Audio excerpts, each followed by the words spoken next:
आमतौर पर हमारी महिला नेत्रियां इस मुद्दे पर ज़्यादा प्रखर होती हैं, तो आज ये हमने तय किया कि हम में से कोई भी सहज नहीं हो पाया जब से ये वीडियो हम लोगों ने देखा। पुरुष हो या महिला, बात महिला पुरुष की नहीं है, बात मानवता की है, बात भारतीयता की है। प्रधानमंत्री जी भी तब बोले जब उनके ट्रोल्स तक पिघल गए। ये इतनी भयावह घटना थी कि भारतीय जनता पार्टी के ट्रोल्स जब पिघलने लगे तब मोदी जी को लगा कि अब उन्हें कुछ बोलना चाहिए, और बोलते हुए भी अपनी मंशा उन्होंने स्पष्ट कर दी। बात मणिपुर की, लेकिन अपने ट्रोल्स को इशारा कर दिया कि राजस्थान और छत्तीसगढ़ की दिशा में अब बात करना शुरू करी, और कल से आपने देखा उन्होंने शुरू की भी। माफ़ कीजिएगा प्रधानमंत्री जी, न राजस्थान के मुख्यमंत्री अशोक गहलोत जी, न छत्तीसगढ़ के मुख्यमंत्री भूपेश बघेल जी इतने निर्लज हैं कि इस तरह की कायराना बात वो करेंगे। घंटों में गिरफ्तारियां होती हैं इन दोनों राज्यों में। बिल्कुल नो टॉलरेंस क्राइम के प्रति हमारे राज्यों में आप देखेंगे। मैं आपको एनसीआरबी का 2021 की रिपोर्ट बता रहा हूं। टॉप पहले पेज पे जितने राज्य हैं 2021 में, ये सब भाजपा के पास थे। अब इसमें से हिमाचल और कर्नाटक हमारे पास अब आया है। आसाम, हरियाणा, मध्य प्रदेश, उत्तराखंड, उत्तर प्रदेश, अरुणाचल, हिमाचल, कर्नाटक, मेघालय, सिक्किम, त्रिपुरा, ये टॉप के मैं आपको बता रहा हूं क्राइम अगेंस्ट विमेन। इसलिए प्रधानमंत्री को बोलने से पहले अपनी ही सरकार के आंकड़े देखने चाहिए और फिर इस तरह की कायराना बात करनी चाहिए जो उन्होंने कल की। और जो व्यक्ति पंचायत से लेकर लोकसभा तक अपने नाम से वोट मांगने निकलता हो, उसको इस तरह की बात, माफ कीजिएगा, इस तरह की निर्लज बात करते हुए थोड़ा सोचना चाहिए था। ये प्रधानमंत्री को शोभा नहीं देता। आपके अपने मणिपुर के जो मुख्यमंत्री हैं भाजपा के, ये डबल इंजन का जो एक इंजन है, उनकी जो टिप्पणी आई वो और चौंका देने वाली थी कि ऐसे तो सैकड़ों किस्से हुए हैं हमारे यहां, तो ऐसे सैकड़ों वारदातें हुई हैं, इसीलिए इंटरनेट बंद कर दिया था। आप सोचिए साथियों, एक वायरल वीडियो ने स्मृति ईरानी को याद दिला दिया कि वो महिला और बाल कल्याण मंत्री हैं।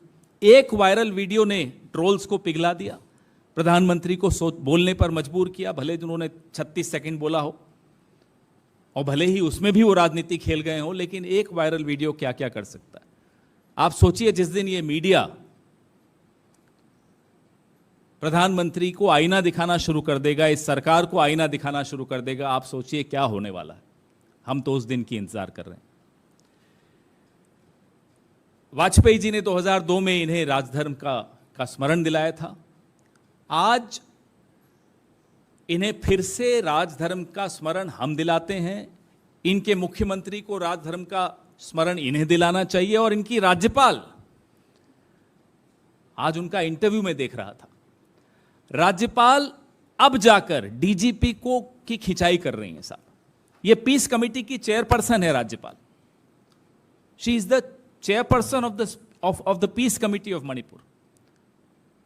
अब जाकर एक वायरल वीडियो के पश्चात राज्यपाल का जमीर जागा। राज्यपाल अब कह रही हैं कि डीजीपी ने गलत किया। और रिपोर्ट्स आपके सामने हैं, आप ही के मीडिया से ये रिपोर्ट्स मिली कि उन महिलाओं को पुलिस ने भीड़ को सौंप दिया था।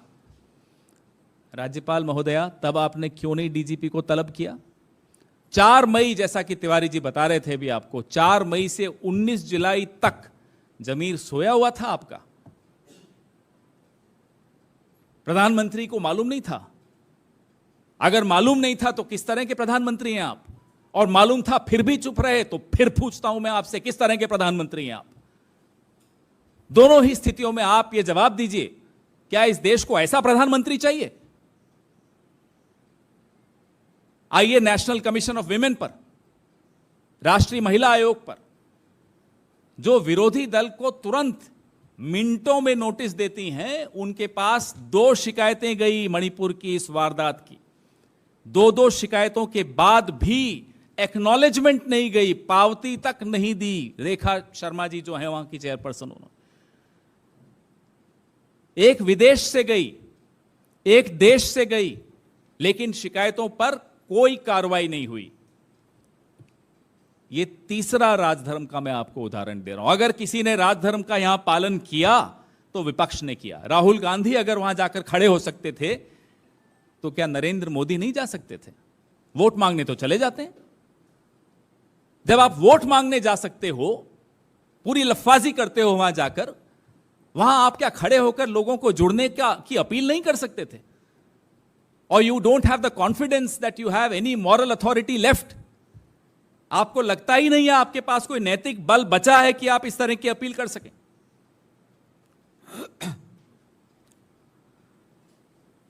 इंटरनेट और मीडिया पर जिस तरह की वहां पाबंदियां लगी हुई हैं, वो भी हैरानी की बात है। अब अगर इस देश को उम्मीद किसी से है तो माननीय राष्ट्रपति जी द्रौपदी मुर्मू जी से है, जिन्होंने संघर्ष का रास्ता तय करके यहां तक पहुंची, इस मुकाम तक पहुंची। आप, कम से कम आपसे यह उम्मीद है राष्ट्रपति जी कि आप अपनी जो संविधान में निहित आपकी जो शक्तियां हैं उनका उपयोग करिए, और ऐसी सरकार जो मणिपुर में है, जो इसलिए दुखी है कि ये वीडियो वायरल क्यों हो गया, इसलिए नहीं दुखी कि वहां ऐसे सैकड़ों केसेस हुए हैं, उस पर कोई दुख नहीं उन्हें। उस सरकार को आप डिसमिस कीजिए। जैसा कि तिवारी जी ने कहा, हमारी जो मांग है वो बड़ी स्पष्ट है। संसद में प्रधानमंत्री विस्तृत एक स्टेटमेंट अंदर दीजिए। सीढ़ियां चढ़ के साहब थोड़ा सा जहमत उठाइए।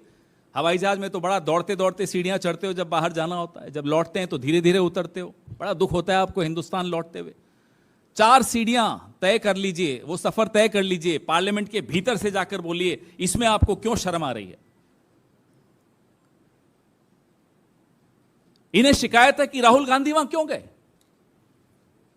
शर्म करो, गए तो आपने तो वहां जाना भी उचित नहीं समझा। एक व्यक्ति है जो राजधर्म निभा रहा है, वो है विपक्ष का धर्म निभा रहा है, वो है राहुल गांधी।